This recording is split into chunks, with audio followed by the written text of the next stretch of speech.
Nestled in the heart of downtown Omaha's Old Market lies the Jackson Artworks. The Jackson Artworks is an art gallery that also plays host to four of Omaha's most promising artists.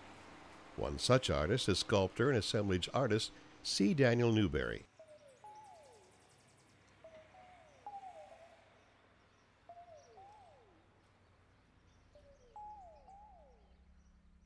Born in Pascagoula, Mississippi in 1950, Daniel Newberry moved to Omaha in 1968. Expecting to be drafted into the armed services to serve in Vietnam, Dan decided to enlist in the Marine Corps. Dan found himself in the middle of a war that had a profound impact on his life. Dan draws from a wide body of influences and cites the Dada movement as the main influence in his approach to work. The Dada movement was reacting against the absurdity of war. And to me, war is absurd. And the artists were trying to make a very strong statement that the war was so ridiculous that maybe their approach to art was going to be ridiculous. And that to me was really artists stepping up to the plate and trying to do something positive about the human condition, where it seems like we are always in a state of acquisition and greed, and we don't really stop to think about what's going to be the result of our actions. And so I was really impressed by them. I didn't really have that outlook before I went to Vietnam. In fact, I never really considered it. And at that time, I had no idea what Dada was all about. But when I was in Vietnam and I saw what that war was doing to the indigenous people, then I knew it was a terrible travesty and a huge mistake. And I saw their farms destroyed, the livestock killed, just the complete destruction of their entire lifestyle and their worldview by invaders. I really yet haven't figured out the cause of what we're trying to accomplish there. I know that we're trying to stem the tide of communism, but I don't know if the price that was paid by the people that was there was really worth it. If we were trying to save those people, it was a strange way that we went about it. Upon his return from duty in Vietnam, Dan began exploring his interest in art.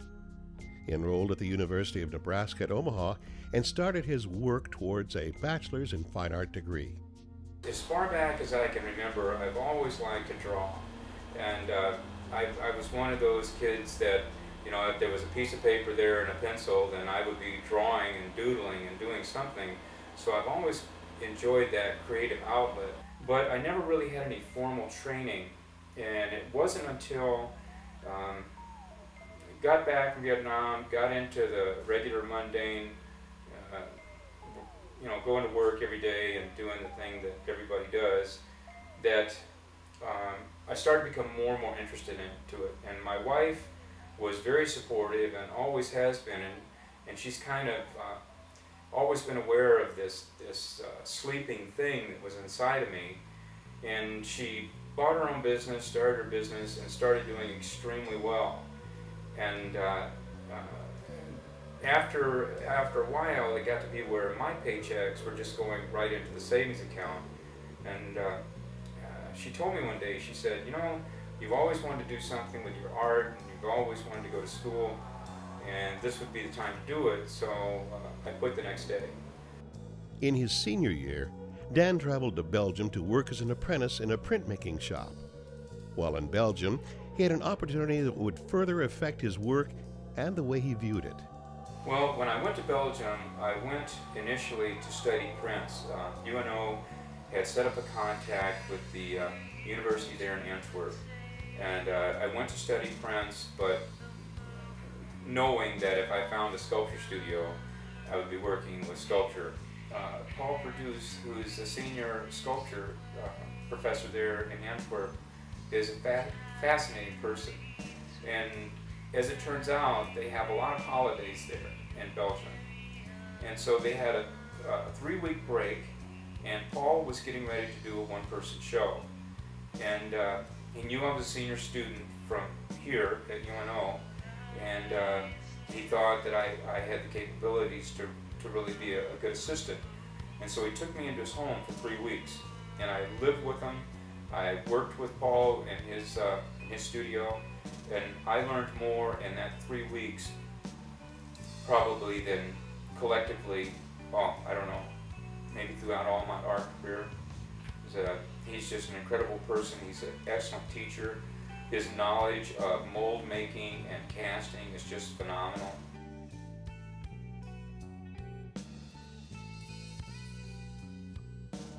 Dan is currently an instructor of 3D design, sculpture, and assemblage art at both the University of Nebraska at Omaha and Metropolitan Community College. This continues to be an influence on Dan's process of creation and artistic vision. Usually I learn more than the students do because, well, number one, for me it's good to be plugged in to this energy that comes into the classroom. I mean, you have all these usually young students, and you know, they're full of that energy that as you get older starts to wane. And so yeah, that's a real positive thing for me. And also just through the experiments of having 10 bodies there working on different things, there's that much more of a chance to make a different discovery. And so that's a real good thing for me when you have that many hands doing sort of the same thing, but with different expressions from all of them. New things come up, new situations and new problems, and so you have to solve these in some way. And by being put into the position where you have to do that, you consequently learn more. And so teaching is fabulous for me. I really enjoy it. I enjoy the interaction with the students. I enjoy seeing the work that's produced. One of the greatest desires is, at least for me, and I think that this applies to all teachers, is you want to excite that person into getting involved and finding a real value in something that you personally are interested in. If I can see somebody that all of a sudden that light comes on and they're really excited about sculpture and working with objects or whatever, something hands-on, I get excited all over again. It's like day one for me, you know, and so I just keep getting over and over and over. I get recharged, and that's the best thing that can happen, I think, for somebody. Dan employs the use of many materials in his work. Those works generally contain strong visual imagery of a religious, ethnic, and tribal nature. This is a common characteristic from piece to piece. I'm open to any material, and above and beyond the content in my pieces, as an artist, that's one of the things that I enjoy the most is the material. Experimenting with the material, learning about the material. Every material has laws, and I like to see just how far you can take those laws. You can't break them, but you can bend them, and that's what I like, is just working with the material. And plaster, metal, wood, all these things are all exciting to me. I don't know that I really have a favorite material. I haven't worked with bronze yet, and that's something that I'd like to work with at some point in time, but I don't know when the pace is going to slow down enough for me to start doing that, but maybe in the future. I'm really, really fascinated by folk art and by religious art.